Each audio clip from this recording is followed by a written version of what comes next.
Hello students, आज हम part 6 के अभ्यास प्रश्न हल करने वाले हैं, जिसमें पहला प्रश्न है किसने किससे कहा। इसके लिए पहला प्रश्न है मैं तो जाऊंगा चाहे कोई छुट्टी दे या ना दे। ये किसने कहा था? बलदेव ने। और किससे कहा था? लड़कों से, जो उसके साथ उसी क्लास में पढ़ते थे।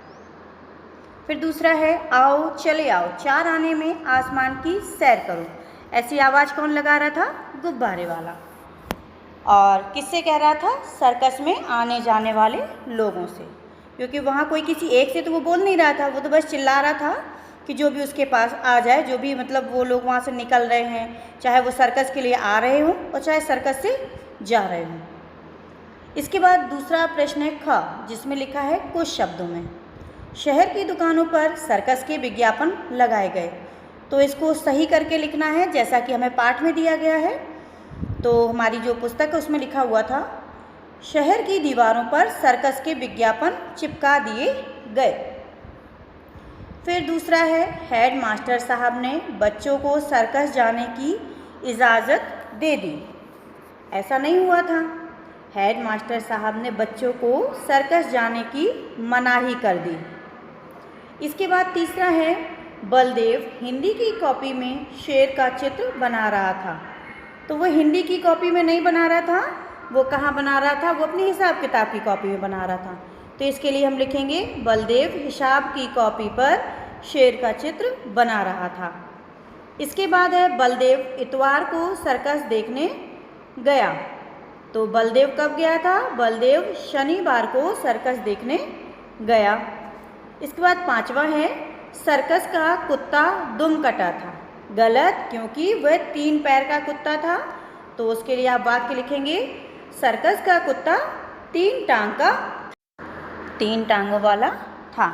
यानी कि हम क्या लिखेंगे इसके लिए वाक्य? सर्कस का कुत्ता 3 टांग का था। दूसरा पेज हल करते हैं, जिसमें आपसे पूछा जा रहा है पाठ में आए मुहावरों का वाक्यों में प्रयोग करो।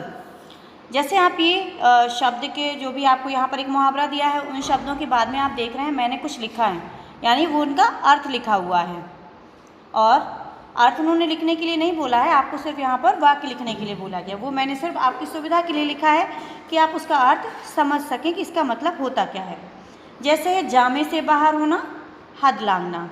और इसके लिए हमने वाक्य बनाया है बलदेव जामे से बाहर हो गया और सर्कस देखने चला गया। दूसरा वाक्य है होश उड़ जाना, यानी डर जाना। पुलिस को देखते ही चोरों के होश उड़ गए। तीसरा मुहावरा है प्राण सूखना, यानी बहुत अधिक डर जाना। चीता को सामने आता देख बलदेव के प्राण सूख गए। फिर चौथा है हाथ पांव फूलना, जिसका अर्थ है घबरा जाना। परीक्षा निकट आते ही बच्चों के हाथ पांव फूलने लगते हैं, डर लगने लगता है ना आप लोगों को, तो उसको ही कहते हैं मुहावरे के रूप में हाथ पांव फूल जाना। इसके बाद दूसरा प्रश्न है हिंदी भाषा में अनेक शब्द हैं जो 2 या 2 से अधिक अर्थ होते हैं। तो जैसे इसमें पहला है लाल। इसमें लाल 2 तरह से है, एक रंग है और एक का मतलब है पुत्र या बेटा। मुझे लाल रंग बहुत पसंद है। दूसरा है पुत्र वाला, उसमें आप लिखेंगे नेताजी को अपना खोया हुआ लाल मिल गया। दूसरा है मन और मन।